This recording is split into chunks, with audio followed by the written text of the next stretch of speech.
Welcome to The Last Breakfast. Please enjoy the video.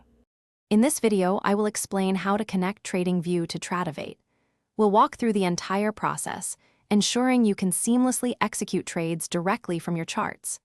This integration combines TradingView's powerful analysis with Tradovate's efficient execution. You'll learn how to prepare your accounts, establish the connection, and verify everything is working correctly for a smooth trading experience. Before connecting, make sure your Tradovate account is fully set up and ready.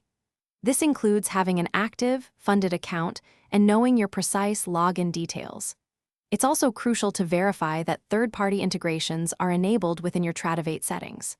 Sometimes, there are specific permissions or API access requirements you might need to activate to allow external platforms to connect successfully.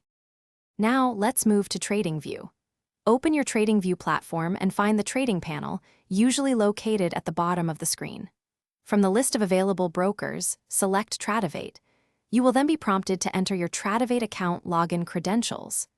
After entering them, you'll need to authorize the connection, granting TradingView permission to access and manage trades on your Tradovate account. Once you've authorized the connection, it's important to verify everything is working. Your Tradovate account should now appear within the TradingView trading panel. Confirm that market data is flowing correctly and that your account balance is visible. For peace of mind, consider placing a very small test order to ensure full functionality. With a confirmed connection, you can now confidently trade futures directly from your TradingView charts. Thanks for watching. If this was helpful, leave a like and consider subscribing. See you next time.